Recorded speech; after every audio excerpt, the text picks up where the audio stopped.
नमस्कार दोस्तों, मेरा नाम है अतुल श्रीवास्तव और स्वागत है आपका नेक्सस जीएस में। संभावित प्रश्नों की श्रृंखला चल रही है। स्टैटिक जीके का डोज नंबर 27 है और जैसा कि मैंने बताया, एक्सपेक्टेड क्वेश्चन या अति संभावित प्रश्न जो आगामी एग्जामिनेशन में पूछे जा सकते हैं, उनकी ये श्रृंखला है। रोज़ सुबह 10 बजे ये क्लास स्टार्ट की जाती है और नेक्सस जीएस की यूट्यूब चैनल पर इसको प्रसारित किया जाता है। ये खासकर यूपी पीसीएस प्रीलिम्स 2023, आरओ 2022 और खंड शिक्षा 2022 के लिए ये श्रृंखला जो है वो चलाई जा रही है। बाकी ये सारे के सारे एग्जामिनेशन में पूछी जाएगी। आगामी जो भी एग्जामिनेशंस होंगे अगले 6 महीने, 8 महीने या 1 साल के अंदर, उन सारे में ये प्रश्न जो है वो पूछे जाएंगे। चलिए शुरुआत कर देते हैं। आज जो मैक्सिमम क्वेश्चंस हैं वो आपका हिस्ट्री से रिलेटेड है। पहला पॉइंट है, महात्मा गांधी को सर्वप्रथम राष्ट्रपिता के रूप में सुभाष चंद्र बोस साहब जी ने कहा था। देखिए, बात है 1944 की। तो सुभाष चंद्र बोस जी ने 6 जुलाई 1944 को आज़ाद हिंद रेडियो पर बोलते हुए गांधी जी को संबोधित किया कि भारत की स्वाधीनता का आखिरी युद्ध शुरू हो चुका है और राष्ट्रपिता, भारत की मुक्ति के इस पवित्र युद्ध में हम आपका आशीर्वाद और शुभकामनाएं चाहते हैं। तो वहीं से ये वर्ड जो है राष्ट्रपिता, ये आया न्यूज़ में। और उसके बाद अब आपके एग्जामिनेशन में भी पूछा जाता है कि महात्मा गांधी को सबसे पहले राष्ट्रपिता के रूप में किसने संबोधित किया था, तो सुभाष चंद्र बोस साहब ने संबोधित किया था। नेक्स्ट है, भारत छोड़ो प्रस्ताव के बारे में बात करें तो जब भारतीय राष्ट्रीय कांग्रेस ने भारत छोड़ो प्रस्ताव पारित किया, तब कांग्रेस के जो अध्यक्ष थे मौलाना अबुल कलाम आज़ाद हुआ करते थे। नेक्स्ट पॉइंट है, गांधी इरविन समझौते के बारे में बात करें तो गांधी इरविन समझौता जो हुआ था वो करीब 5 मार्च 1931 को हुआ था और इसे दिल्ली समझौता भी कहते हैं। दरअसल सविनय अवज्ञा आंदोलन की तीव्रता और जो प्रथम गोलमेज सम्मेलन था उसकी असफलता से ब्रिटिश सरकार यह भलीभांति जान चुकी थी कि कांग्रेस का सहयोग ज़रूरी है और इस कारण उसने तेज बहादुर सप्रू और डॉक्टर जयकौर को कांग्रेस और सरकार के मध्यस्थता के लिए बुलाया था।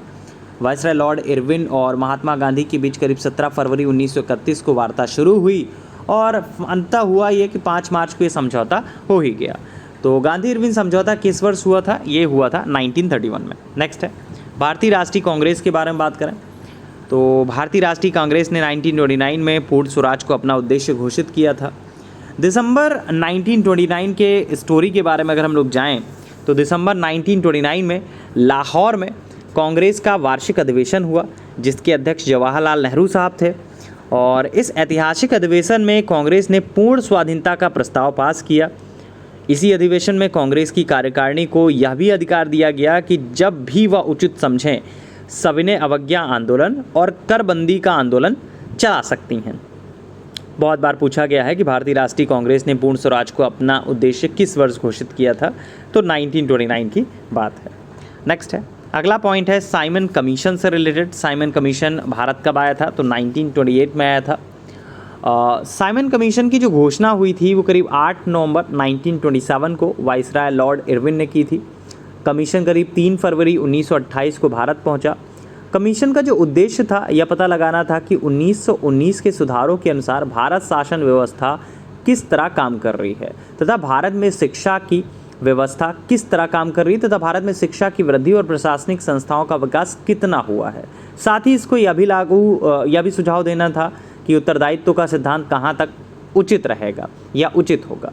तो कुल मिलाकर 1927 में आया था, 3 फरवरी 1928 को भारत पहुंचा था। नेक्स्ट है, भारतीय राष्ट्रीय कांग्रेस के पहले अधिवेशन के बारे में बात करें तो भारतीय राष्ट्रीय कांग्रेस का जो प्रथम अधिवेशन हुआ था 28 दिसंबर 1885 को बम्बई में ग्वालिया टैंक स्थित गोकुलदास तेजपाल संस्कृत कॉलेज में संपन्न हुआ था और इस अधिवेशन की जो अध्यक्षता की थी WC बनर्जी या फिर व्योमेश चंद्र बनर्जी ने की थी। कांग्रेस पार्टी की स्थापना के बारे में प्रथम बार मद्रास के समाचार पत्र हिंदू में घोषणा हुई थी। तो पूछा जा सकता है कि भारतीय राष्ट्रीय कांग्रेस का प्रथम अधिवेशन कब हुआ था, कहाँ हुआ था? तो बम्बई में हुआ था 1885 में। नेक्स्ट है, हिंदुस्तान सोशलिस्ट रिपब्लिकन आर्मी के बारे में बात करें तो हिंदुस्तान सोशलिस्ट रिपब्लिकन पार्टी की स्थापना करीब 10 सितंबर 1928 को दिल्ली के फिरोज शाह कोटला ग्राउंड में भगत सिंह, भगवती चरण वोहरा, चंद्रशेखर आज़ाद जैसे युवाओं ने आज़ाद के नेतृत्व में बैठक की जिसमें समाजवादी लक्ष्य को स्वीकार किया गया। पूछा जा सकता है कि हिंदुस्तानी सोशलिस्ट रिपब्लिकन आर्मी गठित की गई थी किसके नेतृत्व में, तो चंद्रशेखर आज़ाद साहब के नेतृत्व में गठित की गई थी। पूना पैक्ट के बारे में बात करें तो पूना समझौता 26 सितंबर 1932 का है, महात्मा गांधी और भीमराव अंबेडकर के मध्य संपन्न हुआ था और इसके अनुसार हरिजन के लिए पृथक निर्वाचन पद्धति को त्याग दिया गया तथा प्रांतीय विधानमंडलों में सुरक्षित स्थानों को 71 से बढ़ाकर 148 कर दिया गया। केंद्रीय विधानमंडल ने के हरिजनों को संयुक्त चुनाव पद्धति के आधार पर प्रतिनिधित्व दिया गया। अब उन्हें 18% स्थान दिया गया। तो हरिजनों के लिए संस्थाओं तथा सरकारी नौकरियों में भी आरक्षण का प्रावधान किया गया। पूछा जाता है कि पूना पैक्ट किससे रिलेटेड था, तो ये दलित वर्ग से संबंधित था। नेक्स्ट पॉइंट है कुछ स्पीड पे हम लोग बात कर लेते हैं, जैसे चंपारण आंदोलन 1917 का है, असहयोग आंदोलन 1920 का है, दांडी मार्च 1930 का है, भारत छोड़ो आंदोलन जो है वो 1942 का है। इसके अलावा यूपी बीसीएस प्रीलिम्स 2023, खंड शिक्षा अधिकारी प्री 2022, आरओ 2022 प्रीलिम्स के लिए नया बैच 10 अक्टूबर 2022 से स्टार्ट है। आप इस बैच को ज्वाइन कर सकते हैं। हमारा व्हाट्सअप नंबर है 6390540001 7080540001।